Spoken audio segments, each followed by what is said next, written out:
Суббота, воскресенье, түнде примерно жатасың, осы аптада не істедің, не болды, мән салып жасайды, шаршадым ғой дегенмен жұмыс жасау деген сияқты. Оқушыларыңа мысалы сен, білем, инфобизнес жасамай, телефонға бассаң, білем, инстаграм ашылып кетеді. Сәлем баршаға, бүгін сіздермен бірге тағы да мен Динара, және де біз бүгін выгорание жайлы сөйлесетін боламыз. Өте спонтанно түрде, өте тез жасалыну керек болып жасалған видеолардың бірі болып тұр. Себебі маған аяқ астынан бір шабыт келді. Бөлсем, айтамын, жазамын деген.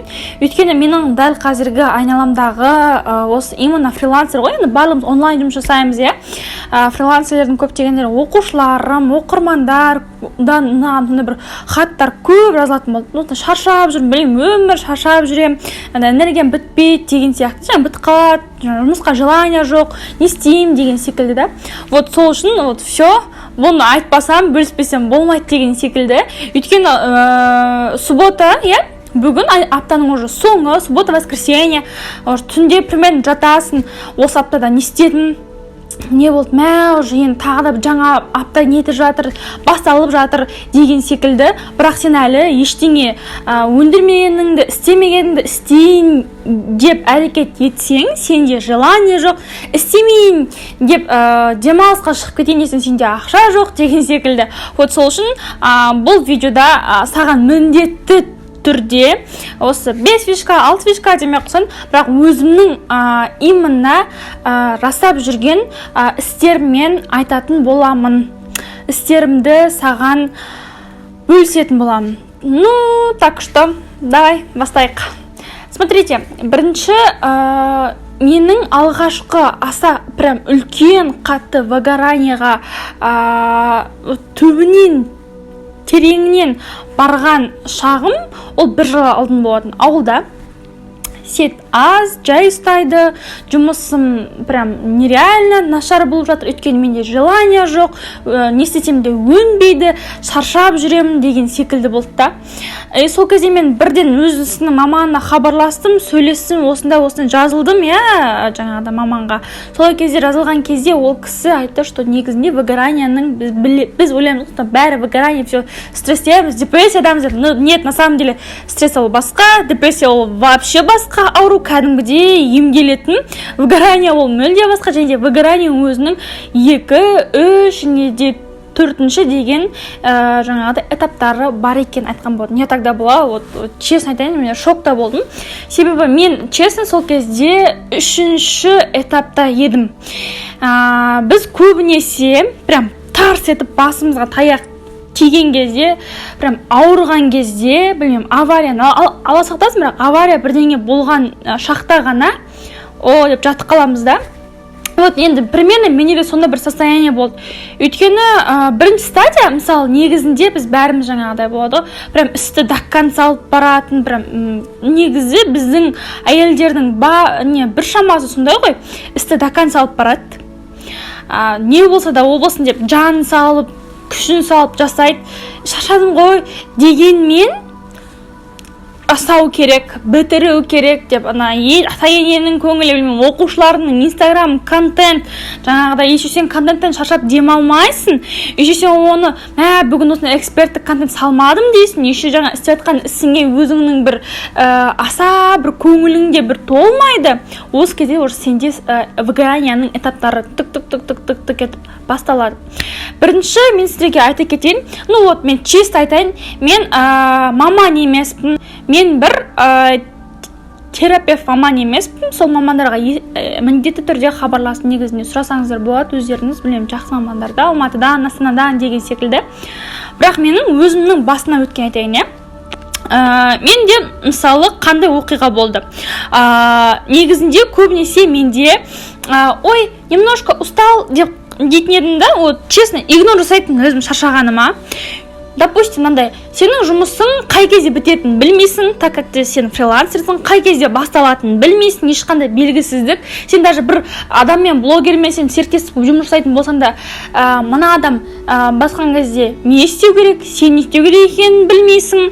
Одан да былай сен көп істейсің, бірақ аз аласың да, өзің ойлағандай бір сумма шықпайды, болмаса өзің ойлағандай бір халықта бір отдача болмайды деген секілді. И одан кейін уже екінші стадия кетіп барады, ол когда уже сен жаңағыдай шаршап атасың, кішкене тағы да уже жұмыстарың ұнамай батады, өнімсіз болып бастайды. Сен мынамен салыстырасың, Айгүлмен салыстырасың, өзіңді бір Маржанмен салыстырасың, тот который ол білмеймін біреудің жаңағыда бастап біткен орта жолымен өзіңнің енді бастап жатқан жолыңды салыстырасың, и өзің прям нөлге не тастайсың, жоқ қылып тастайсың өзің істеген жұмысыңның барлығын. И вот сенде сол кезде реально төмен болады. Енді саған мынандай бір нәрсені айта кетейін, любой нәрседе осы үшінші стадия уже физически түрде сен ауыра бастайсың. Өйткені сен прям сигнал нетеді ғой адамға да, ол бір рет келеді, екі рет келеді, сен шаршайсың, өзің тяжко.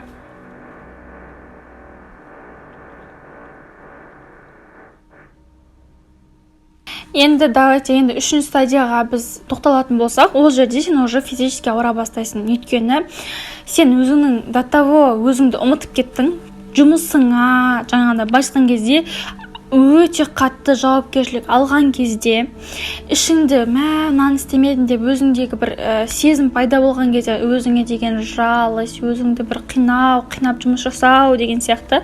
Оқушыларыңа мысалы сен білемін, инфобизнесте жүрген болсаң, оқушыларыңа бір жаңа өнім беру керек еді, болмаса осындай бір контент түсіруге жұрттың бәрі видео түсіріп жатыр деген сияқты парс етіп контент жасайсың, өзіңді нөлге түсіресің, жоққа түсіресің, тағы да обучение аласың, оқисың, өйтесің, бүйтесің деген секілді. И вот сол кезде ангинаң ауырады, просто так. Өйткені сен өзіңнің басында денеңнен де уже басталады да, зажим басталады да, бас ауруы пайда болады, просто так. Усталость. Короче, сен өзіңді игнор жасай берген кезде, ішкі сезімдеріңді, ішкі ойларыңды, просто так организм саған, сен демалмайды екенсің жақсылықпен, онда біз саған демалудың мынандай бір жолын шығарайық дейді, сен ауыртатын болады. Сол кезде уже прям қатты сен уже жай ғана аспанға қарап, жерге қарап, жерге түсіп кетесің да, как будто вот реально айтайыншы, ол шынымен бір күшті бір состояние емес, ол уже сендегі выгораниеден жаймендеп, ол стресстің жаймендеп уже депрессияға алып келеді. Ал депрессия ол жай ғана бір шаршадым деген нәрсе емес, ол кәдімгідей лечебный нәрсе да, біреулер одан 1 жыл емделеді, біреулер одан 2 жыл емделеді деген секілді да. Сол үшін міндетті түрде өзіңе анализ жасауың шарт. Енді мына нәрсеге мән берсек. Енді осы нәрсені айттым ғой сіздерге, бастап отырмын, бөлісіп отырмын, бірақ мына бір сұраққа жауап бере кетсеңіз, неге біз өзіміз иногда жауапкершілік алған кезде ішімізде анаған ұстап бере салуым керек еді деп өзіміз іште жей бастаған кезде ішіміз бір ауыр болады ғой, байқайсыз ба? И соны сіз өзіңіз байқасаңыз, сол жай ғана ойланыңыз да, ол қандай ситуацияда және де қандай адамның алдында сондай сезім сізде пайда болып тұр. Неге айтып отырмын оны? Мысалы, мен жұмыс жасап жатқанда ішімде бір жей бастамаймын, но когда бір-екі шаруаны бітірудің орнына бір маникюрге, болмаса бір уходқа, болмаса бір массажға кетіп қалғанда, вот басталады. Мен лучше жауапкершілік, мен деген бір білмеймін, осы айда охватымды білмеймін, 20 мың етем деген едім, мен деген 18 мың болып қалды. Өйткені мен осын білмеймін, массаж ете жатқанша мен сол жақта барып жұмыс жасауым керек, видео түсіруім керек деген сияқты сенде ішкі ойлар пайда болса, это уже сигнал. Енді мына нәрсеге мән беріңіз. Смотрите, кез келген нәрседе ақша маңызды. Вот, честно, мен өзім үшінші стадияда деп айттым ғой, сол кезде мен 1 жыл алдын ауылда болған кезде мен хабарластым маманға, сөйтіп сөйлескен кезде местамды ауыстырдым, ауылдан кеттім, басқа вообще танымайтын ортаға бардым.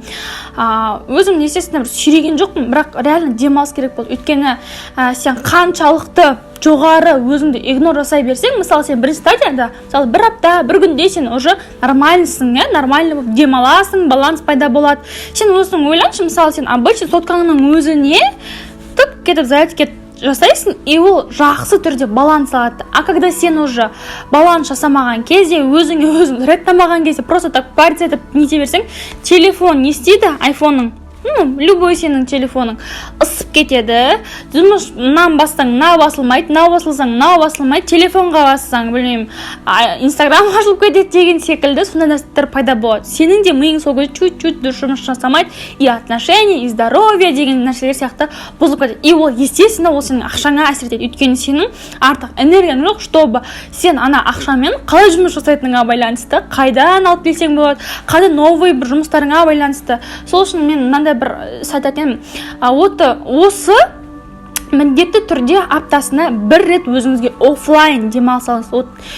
Не істеп жатсаңыз, не істеп жатсаңыз бір күн демалыс алыңыз. Осы менде мысалы 3 проект бар ма? 3 проект үй жұмыстарым, звоноктар болғанның өзінде соткамды өшірем, білмеймін, сол кезде может үйде бола, может сыртқары, допустим, сен ауылдасың, білмеймін, Шымкенттесің. Ауылдың өзінде болған кезде мен так ойладым, мен даже речка жаққа бармаппын, бір таңда атырмаппын, таңның шыққанын байқамаппын деген секілді болды да. И жаңа жерлерді көрге бастаған кезде, сен хотя бы телефонды өшіріп қойып, басқа бір жерді аша бастаған кезде, саған қайтадан сен жұмысыңа деген желание пайда болады. А если сен игнор жасай берсең, жұмысыңның өнімді болатынына мен айта алмаймын. И сен когда өзіңді қинап жұмыс жасата берген сайын, білмеймін, үйде актеуің керек еді, тағы да бірдеңе істеуің керек еді, пост жазуың керек еді деген сияқты жасай беретін болсаң, вот честно айтайыншы, сенде күшті болып, кайфовать етіп жұмыс жасаудың орнында өзіңді қинап, осы айда мен 1.200.000, 1.300.000 теңге табуым керек, білмеймін, 2 миллион теңге табуым керек, немесе 5 миллион теңге табуым керек деген сияқты ойлар шығып кетеді да жол кезде.